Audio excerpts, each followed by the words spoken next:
Welcome and thanks for joining us. My guest today is Ravi Raghavan, the Chief Technology Officer for the Cloud Center of Excellence at GDIT. And Ravi, thanks again for joining us. There's plenty to go into here. I think this is a great way to frame the conversation going forward. You know, cloud is a big deal these days, and it's really underpinning so much of what agencies are able to do. How does the cloud help agencies enable their IT modernization goals? Jory, thank you for having me here. We see cloud as an enabler for IT modernization, both from a business as well as from a technical perspective. And we have seen government customers want to get business innovation from cloud, and that's the reason cloud is an enabler. And our customers want to move away from managing the IT infrastructure. So our customers are leveraging more and more managed services, data services, and storage services. So in that way, the government is able to leverage those services to process the data much faster, analyze the data much faster, and also set up infrastructure essentially in the cloud at a much faster pace. And I can give you a couple of examples. One of our customers are the Centers for Medicare and Medicaid. So we help them build a second infrastructure in the cloud that essentially enabled them with very, very minimal user impact that enabled them to process their data much faster. And it gave their customers and the development teams the ability to build infrastructure at scale, and that helped them to conduct data quality testing at much faster pace. So that's one example. And we're also seeing that the Cloud First initiative and the Cloud Smart initiative from the government has enabled our customers to leverage more infrastructure as a service, software as a service, and platform as a service. So more and more customers are adopting cloud for various strategical moves, I would say. We have designed and developed DevSecOps frameworks, for that matter, that kind of enabled our customers to containers some of the services, establish standards, leverage processes and tools that enable them to migrate their workloads to the cloud at a much faster pace. I think in having standards, set of tools, processes, and enabling people to have the right skills is driving more and more workloads to the cloud. And some of the benefits, as you can see, is cloud is offering the cost benefits, so the innovation, helping customers innovate at much faster pace. Great. So just to kind of maybe highlight some of the things you already said, the speed is essential, the security is essential, and I feel we've maybe already discussed this a little bit, but I think it's worth making explicitly clear here. What ultimately do agencies need from their cloud infrastructure to support their public-facing services? Absolutely. Agencies need three fundamental things: people, process, and technology. I'll also add right policies to modernize their infrastructure. And so people with right skills are essentially going to drive the change, the organizational change that an agency needs. We call it as organizational change management. It is a necessity for agencies to have people with right skills and upskill the people and the staff that you have. So agencies do need subject matter experts like GDIT to kind of facilitate the initial onboarding of applications, strategize, having a strategy, a cloud strategy, a data strategy is kind of key. So this is where the people part of the pillar that I mentioned is going to be key. And second thing is the process, right? So you need processes to kind of govern, to be compliant with some of the federal mandates, like FedRAMP, for example. You need FedRAMP accreditations, right? You need some NIST controls. Any government agency, you need those accreditations. If you have those accreditations and what we call it as the authority to operate, ATO, right? Agency need the ATO to operate securely in cloud. Having the right system security controls and guardrails can help agencies operate their workloads very securely in the cloud. So that's for the process aspects of it. Second thing on process, what can essentially help is establishing a software delivery framework, and if it's agile, more the better, so that you're not following a waterfall approach, but rather you're taking a parallel approach to it. And your business customers want innovation at much faster pace. So they are going to need more and more services, cloud services, at much faster pace. So having an ATO that can support the business and mission needs is critical. Right. And the last part is the technology aspects of it. So we've seen government customers start off with one cloud platform and then kind of branch into multiple clouds or multi-cloud, right? So technology aids the business and mission needs, I would say, and we've seen customers adopt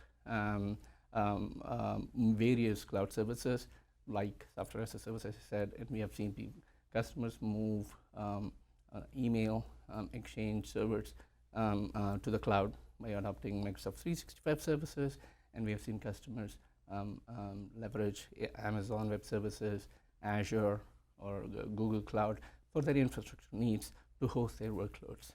And we're working with many of our healthcare customers today.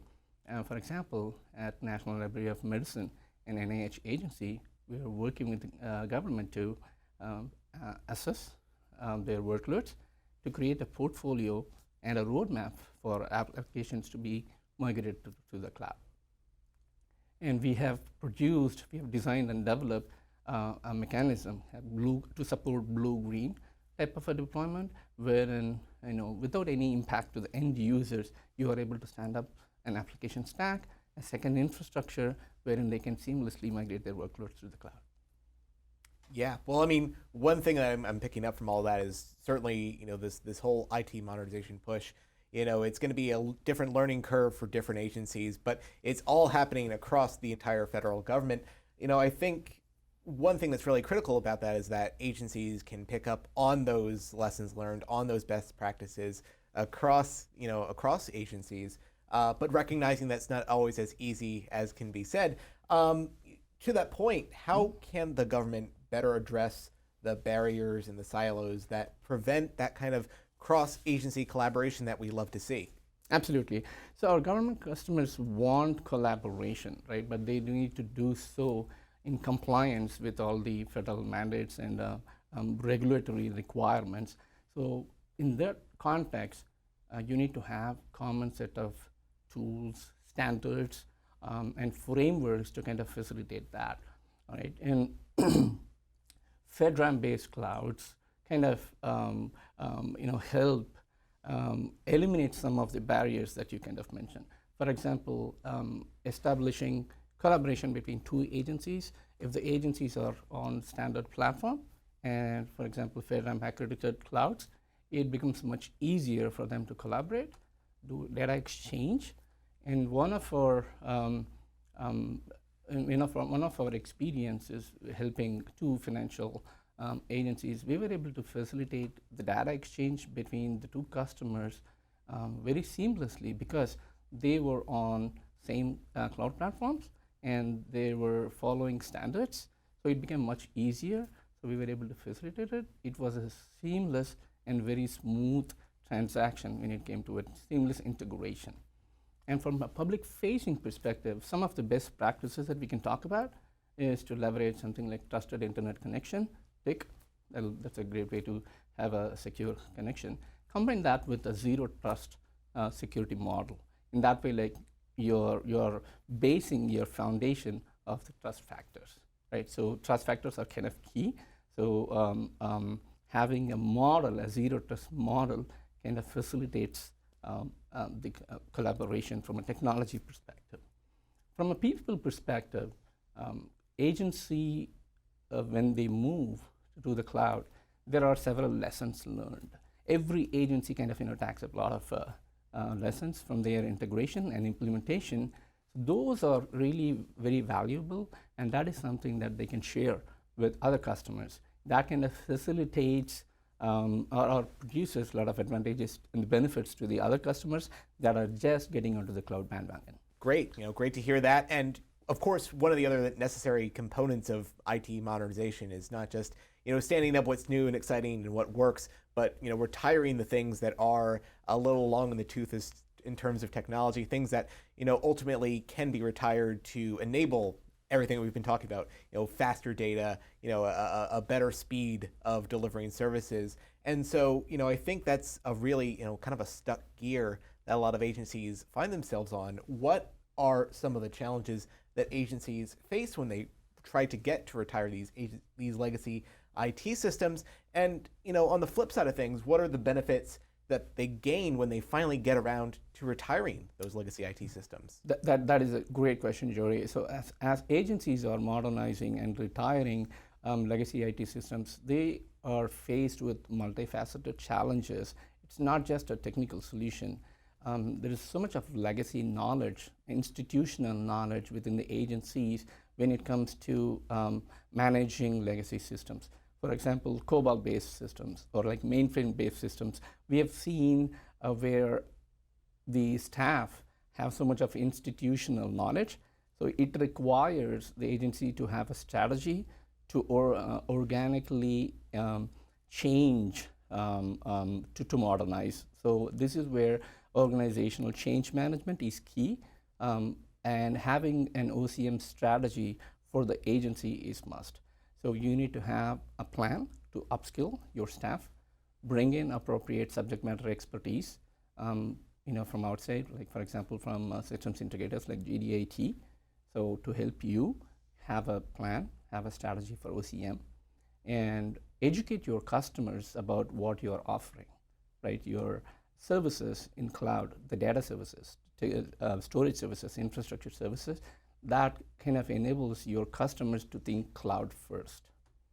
So that's one. And cloud cloud has a lot of benefits to offer, right? So when you are looking at the cost benefits, so it reduces your cost by transitioning from more from a commodity based system, I would say, to a more modern commodity based systems.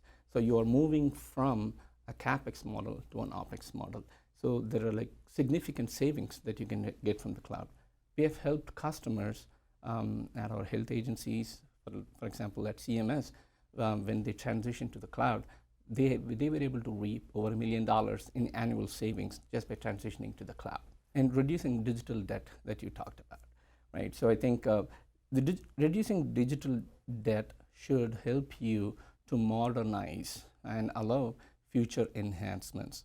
So for example, one of our health agencies, and as we all can relate to during the pandemic, so there's so much of data, and we helped CDC with their data in analyzing the data from the pandemic. That's one good example site.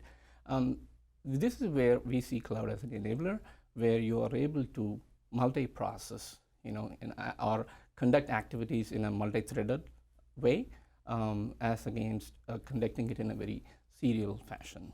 So that's a very big benefit, where cloud offers the compute power at scale for you, and there are so many security services that you can kind of leverage so that you are conducting your transaction activities in a very secure fashion in the cloud.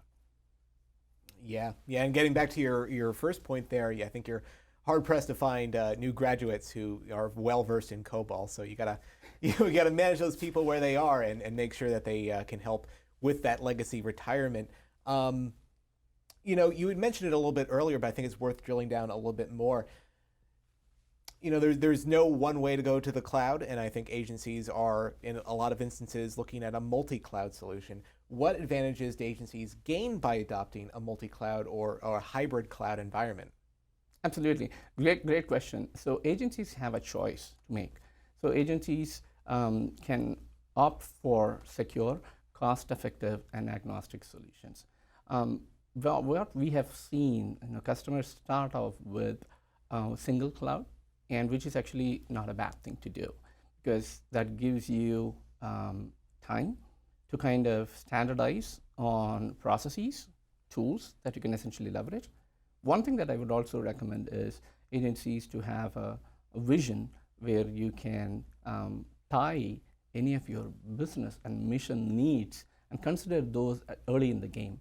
Engage your business customers at the get-go so that you have a plan to go to the cloud and you can branch to a hybrid or multi-cloud eventually.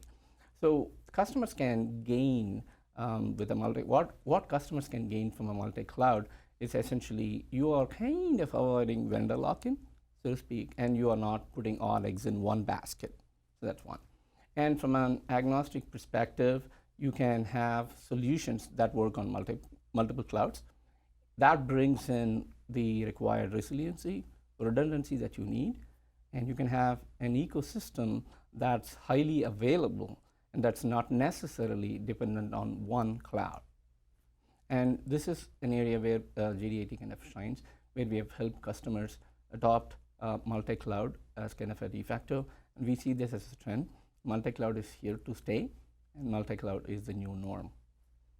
Yeah, and I think just to follow up on that point, we're of course at a time where resiliency is really key. Is that something that agencies are coming to with you in terms of that plan that you said that they should have? Is that something that they are coming and saying that this is key to what we need going forward? Absolutely, absolutely. We have seen agencies come to us about establishing and leveraging cloud managed services to have a very resilient infrastructure. And the pandemic has only aided that. And in one instance, I can tell you that we were able to help an agency transition to the cloud and leverage cloud in a matter of 24 hours. So they were able to deploy and leverage cloud-based infrastructure in support of the entire staff. So that was in early last year. And that's just one classic example. And in another example, I can tell you that we were able to help a customer extend some of their services from on-premises to the cloud in support of having a very resilient infrastructure. They were able to leverage infrastructure as a service on cloud platforms. They were able to use some of their email services on a SaaS platform. So this cloud infrastructure, having a multi-cloud, they were able to leverage their support for IaaS, infrastructure as a service, and they were at the same time they were able to leverage SaaS services in that way. Like something were to happen to one of their environments, they still have a backup environment that could support and provide the required resiliency.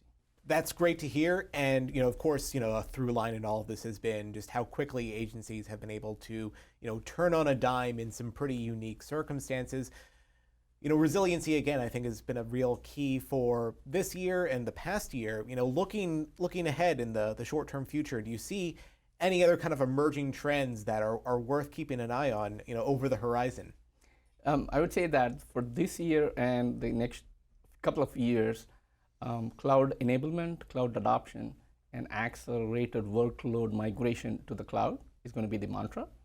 And we also see that there's significant adoption of artificial intelligence-based technologies, machine learning, because government agencies are sitting on a lot of data. We have seen like petabytes of data being there, and use of AI, machine learning, and data at the edge, I will also say that, can kind of facilitate agencies to process their data much faster, and they can get the desired outcomes by leveraging those services, tools, and technologies. Yeah. And I think one other thing to just really, highlight here is we've been talking so much about IT modernization and the intersection that has with change management. It's not just the data, it's not just the IT, the physical, infrastructure of the stuff, or not physical in terms of the cloud, but it is that change management, working with the people and making sure that they are on board, that they understand where this is going. I don't want to sound like a broken record here, but I think it's worth repeating.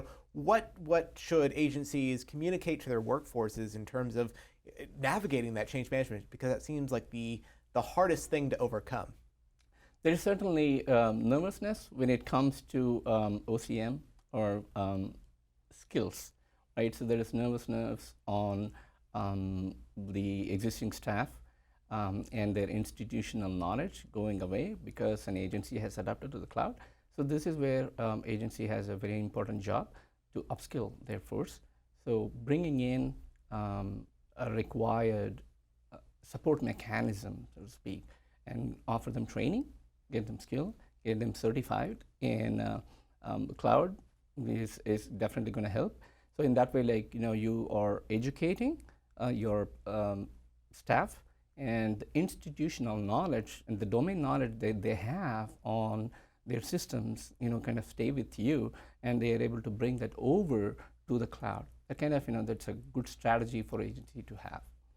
I would also say from a modernization perspective, that having a phased approach to modernization is going to be key, right? So this is where, to your earlier point about what agencies do need from a modernization standpoint, is having a phased approach to modernization is going to be key.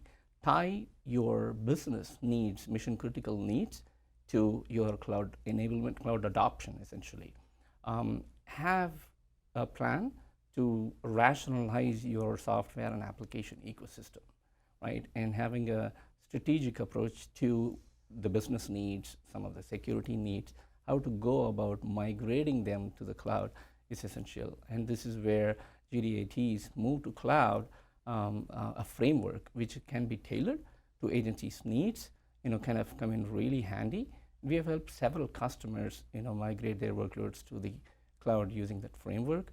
So wherein we go in, do a discover and assess of their whole ecosystem, come up with a roadmap, which includes proof of concepts, so that you're not taking a big bang approach, rather you are actually taking smaller chunks and then migrating them to the cloud. In that way, that gives your customers the confidence that their applications are going to work well in the cloud, right? And then as you kind of learn a lot about how your workloads are functioning, you are also tailoring and fine-tuning some of the processes that you have. So you're creating more standard operating procedures, secure way of operating things in the cloud, tacking in the guardrails that are kind of needed, establishing standards, because you do need those standards. So for example, you need the encryption standards, you need the tagging standards, because that's how you are going to make sure that you reap the cost benefits out of it, and you don't have any kind of a disasters when it comes to successfully operating your workloads in the cloud. All right, very good. Well, we have covered a lot of ground. We're getting pretty close to time here, but are there any lightning round, quick kind of recaps, or any key takeaways that agencies should remember from this conversation? Cloud is here to stay, and cloud is an enabler for business, and cost benefits from cloud are significant. Government customers should essentially have a strategy to migrate their workloads to the cloud, and bring more and more services to the cloud. All right. Well, Ravi, I think we're going to have to leave it there. I'd like to thank today's guest, Ravi Raghavan, the Chief Technology Officer for the Cloud Center of Excellence at GDIT. I'm your moderator, Jory Heckman, and you're listening to the Federal News Network. Now, let me send you back to the studio for more on the Cloud Exchange.